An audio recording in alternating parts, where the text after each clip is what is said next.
এমন নদীর তীরে যদি কোনো দিলে যায়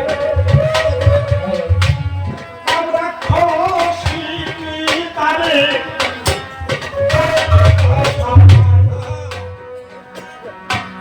বিশাল নদী যদি কোনো দিলে সাতটাই ভাই সময় মতো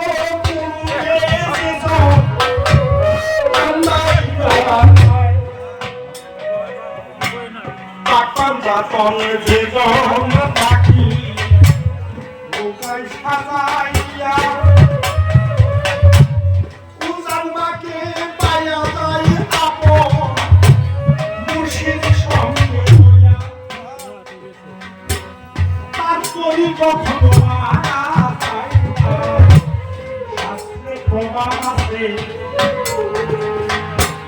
সাবিত্রী যেমন সত্যবানকে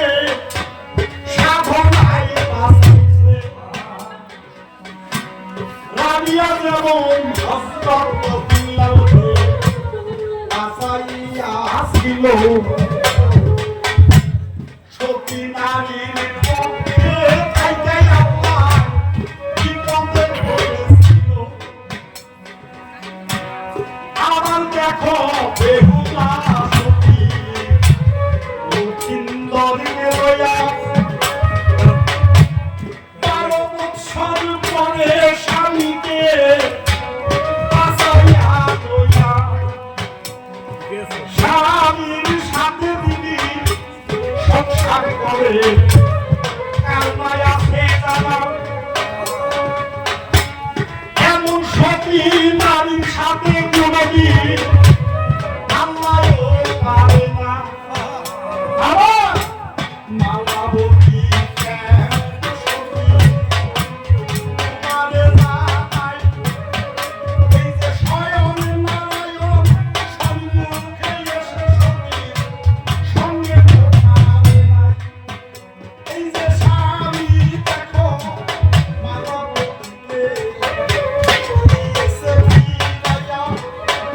কারো সতী মায়ের সঙ্গে ভগবান সেদিন গিয়েছে তুমিও যদি মাগো সতী হয়ে থাকো তোমার স্বামী বাঁচাইয়া ভক্তির জোরে তোমার স্বামীকে না তুমি ভগবানের শক্তি না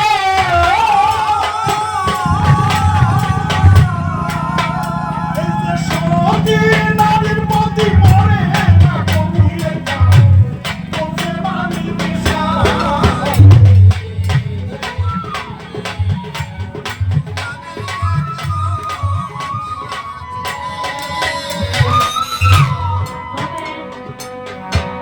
কাজের মনে তোমার ধারে মনে তোমার ধারে এই যে কোন ভক্তিতে খুশি হইবা এই সংসারে প্রভু আমি জানবারে চাই এই যে ভক্তি হলো দেখো নয় কথারে শাস্ত্রে লেখা আছে সমস্ত ভক্তির মধ্যে দেখো ভগবান রয়েছে যে ভক্তিতে আগে মাগো সেই ভক্তিতেই যাই ভক্তির পূজনের মাধ্যমে ভক্তি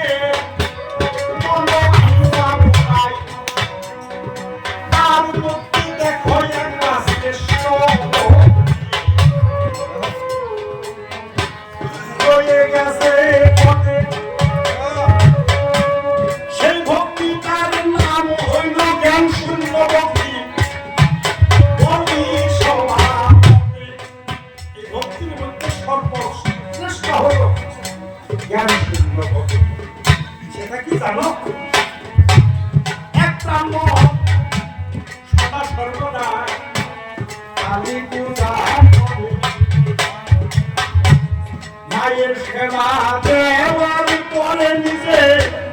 পাশাপি বক্ষণ করে। একদিন সেই ব্রাহ্মণ নিমন্ত্রিত অতিথি হয়ে গেল। ব্রাহ্মণ দেখে 6 বছরের একটা বালক তার সাথে কথা বলছে, বাবা আমার তো নিমন্ত্রণ, প্রত্যেকদিন তো মায়ের পূজা দেয়, এই বস্তু আমি আমি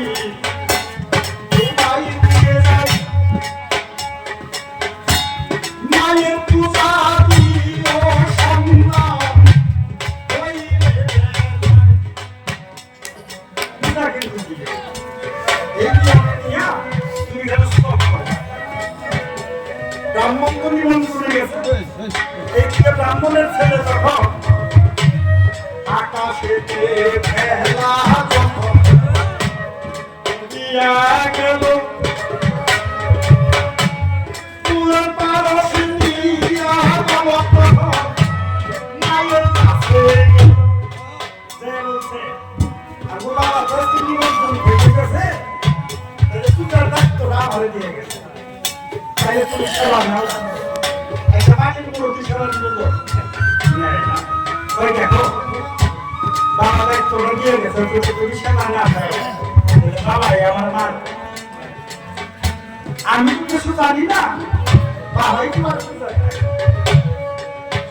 বাবা দশটা নাই কি তুমি তো এক মিলে না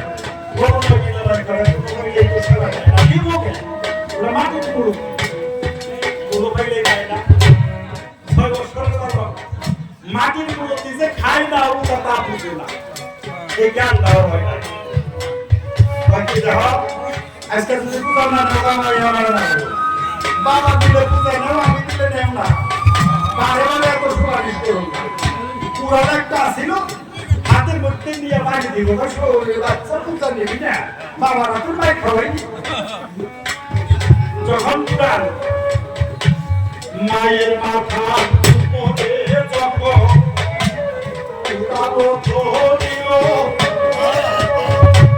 স্বয়ং ভগবতী মা তখন ভক্ত বাবা আমার কানে মারিস না, দে আমি সেবা মা তো সেবা দিল, মা নিজে খাবারের প্রসাদ দেয়। পূজার পারস শেষ হইল, আমি থারা নিয়া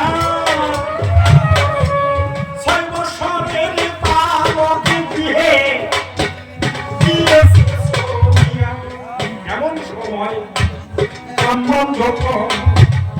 আদিতে আসিল, ছেলের কাছে পূজা করা তখন জিজ্ঞাসা করিল, বাবা মায়ের পূজা দিছি আমরা হাতিছি, তোমার মা তো বেইমান দেখো খাইতে খাইতে বাকি গেল। এই কি কর বাবা বাবা কোন জায়গায় নিয়ে এখন কাজে দিতে যারা বাকি গেল কি কর তুই খাইছে আগে দিবার খাইছে বাবা পূজা করছে অনিবার বাইক আমারও দিছে, আমিও খাইছি তোমার মাও খাইছে, বাবা সবাই কাজে নিয়ে দিছে। হ্যাঁ এই কি কারণ নিয়ে দিছ মায়ের মূর্তি পূজা কই নাই নাকি খাই নাকি ওনা খাইবা চাইছ না খেলা শুধু খাইছে বাবা তো কি পাগল হইলে না ওই আহবা ওই যে দিছে না নিবার করে খাইলো না পরে ধনপুর হতে পরিবর্তন ছিলাম তখন নিজেও খাইলো আমারও দিল। আয় আয় মিষ্টি বাবা বাবা কইছে পাগল হইছে জীবন বড় পূজা দিলাম নাকি পূজা নাকি খাইনি এটা মন করা কথা, তুই নিজে খাইয়া আসলে ঠিক আছে তুমি কাম করো, আবার দাও আবার দিয়ে দে সুন্দর করে আবার মায়ের ধারে পূজার পারস করিয়া পাপ কাটা তারা দুইজন গেল মায়ের সর্বমুখে ছেলে যখন প্রসাদ দিল পূজা দিল, মার কাছে বলতে ছিল এসব না খাইলে আর খাওয়া বাবা বিশ্বাস করে না, এত খায় না এর সঙ্গে খাইছো তখন খাবি না বাপের গায়ে খাওয়াইবি আবার যখন পুরাতে দিছে আসতে কি করে নাই মা জননী ভগবতী আত্মসতী মহামায়া মহামায়া নাম ধারণ করে